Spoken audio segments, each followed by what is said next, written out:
Hi friends, welcome to my channel. ಇವತ್ತಿನ ಈ ವಿಡಿಯೋದಲ್ಲಿ ಒಂದು ಆರೋಗ್ಯಕರವಾಗಿರ್ತಕ್ಕಂತಹ ಹಾಗೆಯೇ ತುಂಬ ರುಚಿಕರವಾಗಿರ್ತಕ್ಕಂತಹ ಜಾಸ್ತಿ ದಿನ ಸ್ಟೋರ್ ಮಾಡುವಂತಹ ಒಂದು ಕರಿಬೇವಿನ ಚಟ್ನಿ ಪುಡಿಯನ್ನು ಮಾಡಿ ತೋರಿಸ್ತಾ ಇದ್ದೀನಿ. ಇದು ಶುಗರ್ ಪೇಷಂಟ್ಗಳಿಗಂತೂ ತುಂಬ ಒಳ್ಳೆಯದು.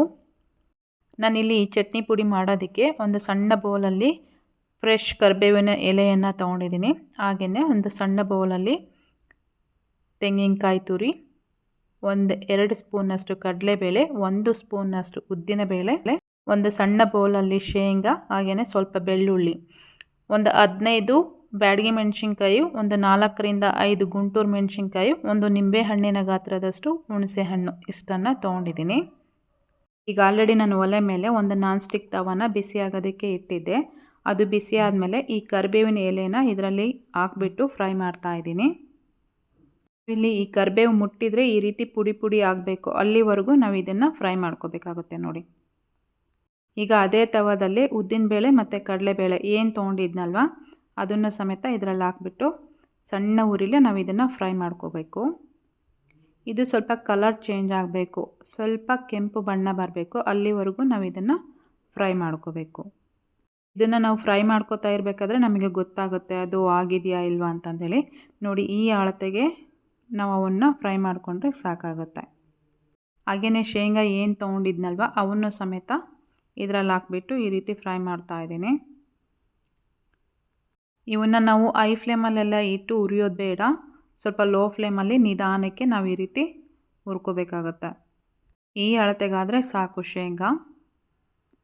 ಒಂದು ಪ್ಲೇಟಿಗೆ ಹಾಕ್ಬಿಟ್ಟು ಬ್ಯಾಡಗಿ ಮೆಣಸಿನ್ಕಾಯಿ ಹಾಗೆಯೇ ಗುಂಟೂರು ಮೆಣಸಿನ್ಕಾಯಿ ಏನು ತೊಗೊಂಡಿದ್ನಲ್ವ ಅವನ್ನು ಸಹ ಇದರಲ್ಲಿ ಹಾಕ್ಬಿಟ್ಟು ಸಣ್ಣ ಉರಿಲೇ ಫ್ರೈ ಮಾಡ್ತಾ ಇದ್ದೀನಿ.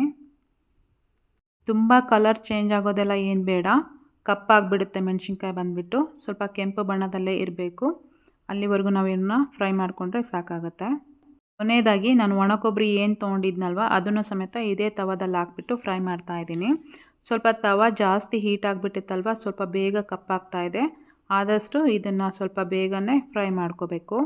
ಇದ್ರ ಜೊತೆಗೇ ಒಂದು ಅರ್ಧ ಸ್ಪೂನಷ್ಟು ಜೀರಿಗೆನೂ ಸಮೇತ ಹಾಕಿಬಿಟ್ಟು ನಾನು ಫ್ರೈ ಮಾಡ್ಕೊತಾ ಇದ್ದೀನಿ. ಜೀರಿಗೆ ಹಾಕೋದ್ರಿಂದ ಡೈಜೆಸ್ಟ್ ನೀಟಾಗಿ ಆಗುತ್ತೆ, ಹಾಗೆಯೇ ಚಟ್ನಿ ಪುಡಿ ಫ್ಲೇವರ್ ಚೆನ್ನಾಗಿ ಬರುತ್ತೆ. ಈಗ ನಾನು ಸ್ಟವ್ ಆಫ್ ಮಾಡಿಬಿಟ್ಟು ಬೆಳ್ಳುಳ್ಳಿ ಏನು ತೊಗೊಂಡಿದ್ನಲ್ವ ಅವನ್ನು ಸೇರಿಸ್ಬಿಟ್ಟು 1-2 ನಿಮಿಷ ಅದರಲ್ಲೇ ಬಿಟ್ಬಿಡ್ತಾ ಇದ್ದೀನಿ. ನಾನು ಈ ರೀತಿ ಎಲ್ಲ ಫ್ರೈ ಮಾಡ್ಕೊಂಡಿದ್ದೀನಿ.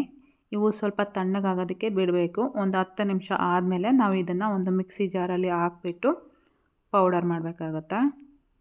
ಇದು ಬಿಸಿ ಇದ್ದಾಗಲೇ ರುಬ್ಬೋದಕ್ಕೆ ಹೋದರೆ ಚಟ್ನಿ ಪುಡಿ ಟೇಸ್ಟ್ ಕೆಟ್ಟೋಗುತ್ತೆ, ಹಾಗೆಯೇ ತಿನ್ನೋದಕ್ಕೂ ಸಹ ಅಷ್ಟು ಟೇಸ್ಟಾಗಿ ಆಗೋಲ್ಲ. ಹೀಗೆ ರುಚಿಗೆ ತಕ್ಕಷ್ಟು ಉಪ್ಪನ್ನು ಸಮೇತ ನಾನು ಸೇರಿಸ್ಕೊತಾ ಇದ್ದೀನಿ. ನೋಡಿ ನಾನು ಈ ಅಳತೆಗೆ ಪೌಡರನ್ನು ರೆಡಿ ಮಾಡ್ಕೊಂಡಿದ್ದೀನಿ. ಉದ್ದಿನಬೇಳೆ ಮತ್ತು ಕಡಲೆಬೇಳೆ ಹಾಕಿರೋದ್ರಿಂದ ಸ್ವಲ್ಪ ಸಣ್ಣದಾಗಿ ರುಬ್ಕೋಬೇಕು ನಾವು ಇದನ್ನು. ಇಲ್ಲಾಂದರೆ ತಿಂತಾ ಇರಬೇಕಾದ್ರೆ ಅವೇ ಜಾಸ್ತಿ ಸಿಗ್ತಾ ಇರುತ್ತೆ, ಸೊ ಅದಕ್ಕೋಸ್ಕರ ಸ್ವಲ್ಪ ಸಣ್ಣದಾಗಿ ಪೌಡರ್ ಮಾಡ್ಕೋಬೇಕು ನಾವಿಲ್ಲಿ. ಸೊ ಫೈನಲಾಗಿ ಚಟ್ನಿ ಪುಡಿ ರೆಡಿಯಾಗಿದೆ. ಸೊ ನೀವು ಮನೇಲಿ ಒಂದು ಸಲ ಟ್ರೈ ಮಾಡಿ. Thank you.